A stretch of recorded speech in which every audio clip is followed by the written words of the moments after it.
Hej, jeg hedder Morten Rosenvold Villadsen, og jeg har en hjemmeside, som hedder universitetet.dk.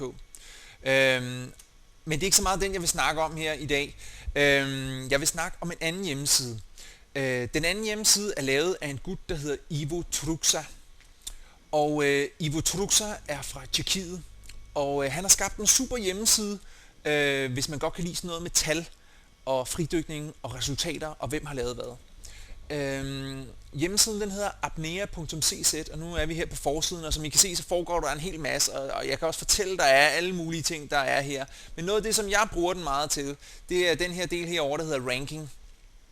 Og det er altså alle, det er helt fantastisk, men det er altså alle resultater i fridykningens historie nogensinde.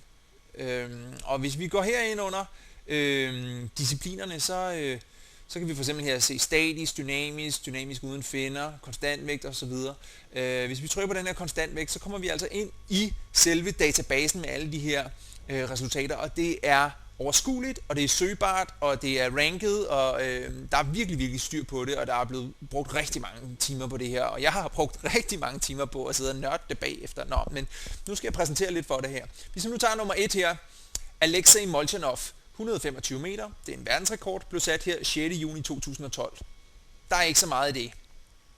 Den næste hernede, heller ikke så meget Herbert Nietzsche, bla bla bla. Så kommer vi til nummer 3, der er sådan lidt en speciel ting her, for der står nemlig under kolonnen, hvor der står media, så er en lille play-knap her. Og så hvis vi trykker på den, så får vi altså en video frem fra Martin Stepaneks verdensrekord, da han satte den tilbage i 2009 her.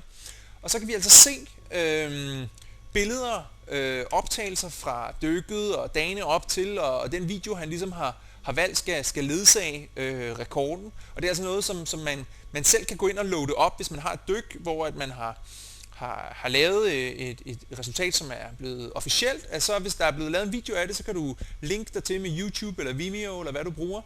Og så kan man altså se, og andre kan se, de videoer, som ligesom passer til de resultater. Og det er altså det, der gør, at sådan en side som apnea.cz, at den bliver meget mere spændende end bare tal, som det også kunne have været.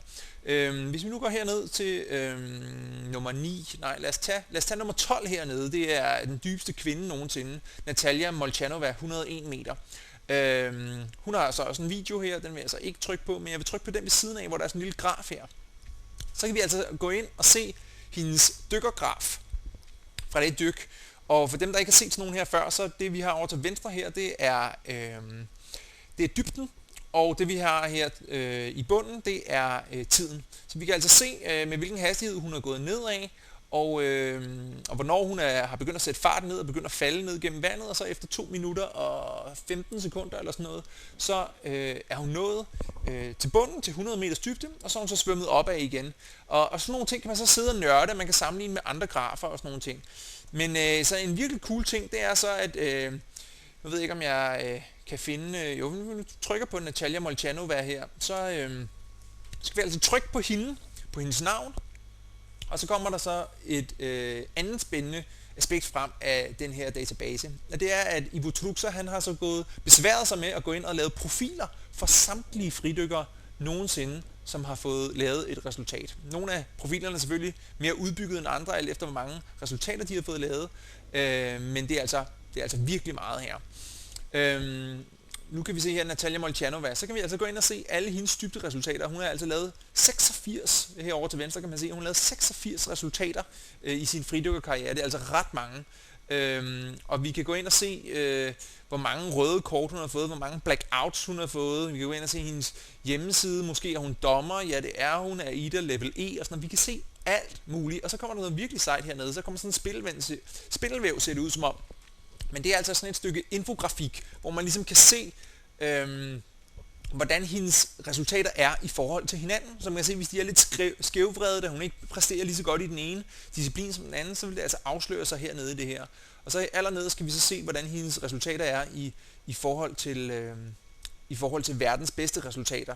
I Natalia Molchanovas tilfælde, så vil verdens bedste resultater ofte være hendes. Men nu går jeg så ind og finder min egen profil her, og det er jo også noget, der hvis man synes noget er sket med tal og sådan nogle ting, så er det jo at se, hvordan ens egne tal ligesom placerer sig i forhold til verdens bedste tal, og er man nu nummer 97 i verden, eller 32, eller et eller andet, eller kombinationer af discipliner og alt muligt. Men i hvert fald så kan man så se, at jeg, Morten Rosenvold Villadsen, jeg har lavet 33 konkurrencedyk, og det dybeste dyk, jeg har lavet, det var 74 meter, i konkurrence i hvert fald, og jeg har et fint billede, og man kan se min hjemmeside under vanditetet, og alt sådan noget der, og jo mere man har lyst til at grave ned i tallene bagved, og alle sådan nogle ting, man kan altså virkelig, alting ligger herinde, og det er søgbart, og det er enkelt, og det er lige til at gå til, og hvis man har lavet et resultat selv, så er det rigtig spændende at se, er jeg nu nummer 50 i Europa, eller i Norden, eller nummer 10 i Danmark, eller hvad det kan være. Så med de ord, så vil jeg takke af igen, og sige tak fordi du lyttede med. Det var rigtig spændende. Hej.